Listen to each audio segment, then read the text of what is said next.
Ayubowan, Vanakkam. I'm Vioni Dimel. This is Boston Lanka News, bringing you news, views and entertainment from Boston and USA.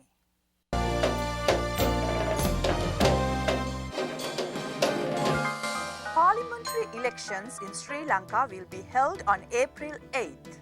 General Sarath Fonseca appeals his supporters to remain calm. President Rajapaksa, recipient of honorary doctorate from Russia. UN Secretary General expressed concerns about General Fonseca's arrest. Sri Lanka has a national action plan for protection and promotion of human rights. How Singharaja Forest changed my life. Neela D'Souza explains. The President Mahinda Rajapaksa dissolved the parliament on February 10th. The general elections will be held on April 8th. The new parliament will be convened on April 22nd. Under Sri Lanka's constitution, the president has the power to dissolve parliament and call for new elections. His morale is very high, higher than what it was.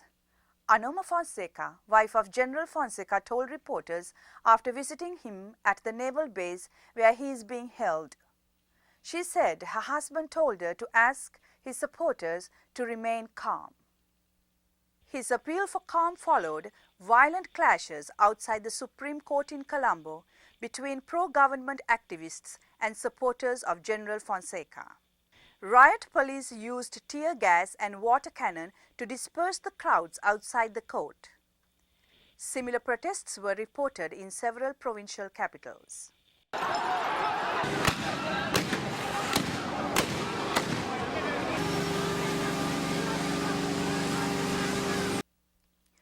President Mahinda Rajapaksa was awarded an honorary doctorate by the People's Friendship University of the Russian Federation for his outstanding contribution towards fostering world peace and his success against terrorism. During his visit to Russia, Sri Lankan President met the Russian President Dmitry Medvedev and on the same day participated at a credit line signing ceremony at the Russian Ministry of Finance, where Sri Lanka received $300 million credit line from Russia.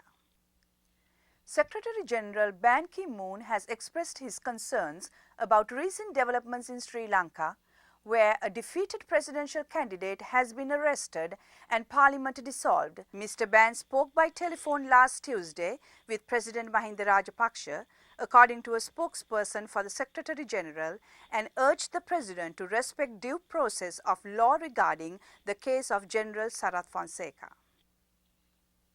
Minister of Disaster Management and Human Rights Mahinda Samarasinghe met with United Nations High Commissioner for Human Rights in Geneva on February 9th. The minister briefed High Commissioner Pillay on the progress achieved in developing a national action plan for the promotion and protection of human rights, NAP, in Sri Lanka. The action plan is designed to achieve an enhancement in the promotion of human rights in Sri Lanka. To discuss more about the arrest of General Sarath Fonseca, we invited three individuals from the Sri Lankan diaspora. We have Dr. Trishantha Nanayakkara joining us from London, Ms. Ru Freeman joining from Philadelphia, and Mr. Kanishka Balasurya joining from Washington, D.C. Welcome to Boston Lanka, Conversation of the Week. Could you please share your initial response when you first heard about General Sarath Fonseca's arrest? Dr. Nanayakkara? Yeah, when I heard this news, I was really surprised. First, I didn't believe it was true because I knew that it was theoretically possible, but I never thought the government would take this kind of extreme action. Ms. Ru Freeman?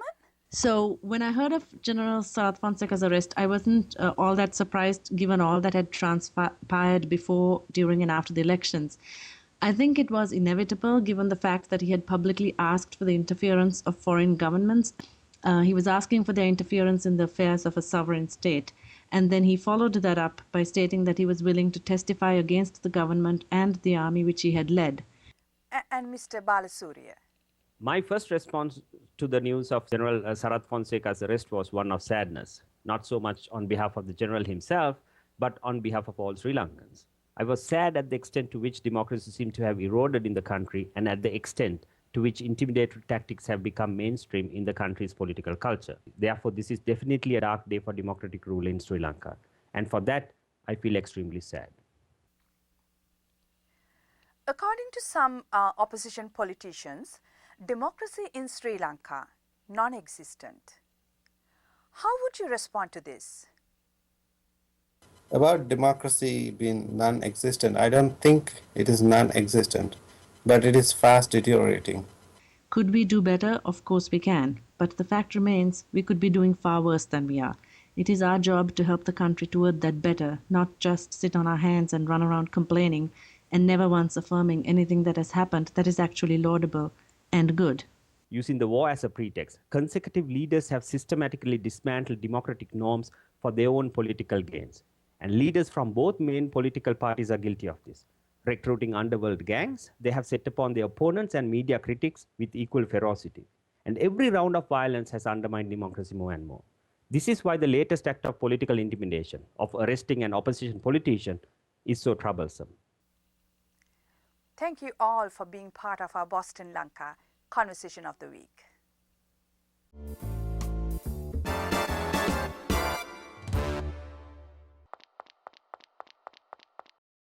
In our last news edition, we invited our Boston Lanka viewers to send information about our investigation on Namal Rajapaksa purchasing a building complex in the heart of New York for about $7 million.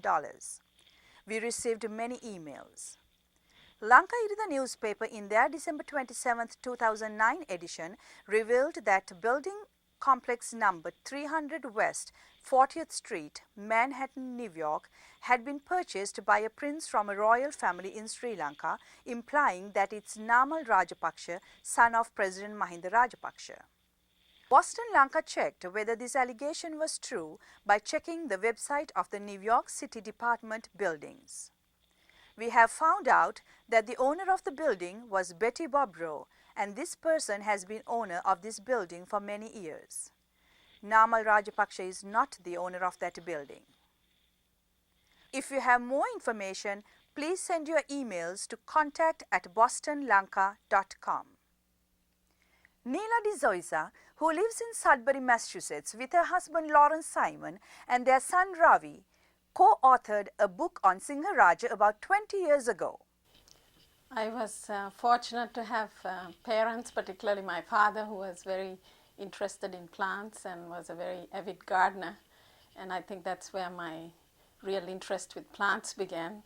And then I was fortunate when in University of Colombo to study under Dr. Sarath Kotagama, who took us to various wilderness areas in Sri Lanka.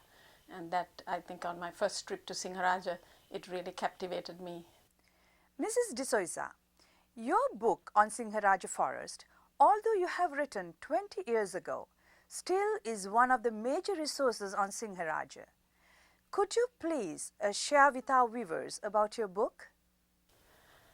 This book about Singharaja that one of my colleagues, Raihana Rahim, and I published in 1990 through a small environmental organization based in the University of Colombo called March for Conservation, was actually more of a labor of love. At that point, there was no good information available on Singharaja, so we wanted to put together all the information available in a sort of a popular book for people to access. And I had no idea at that time that this book would continue to be cited 20 years after.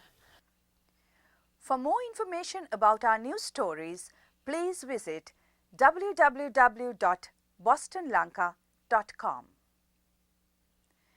That concludes our news edition this week. We meet you next week with another news edition of News, Views and Entertainment from Boston and USA. Till then, goodbye.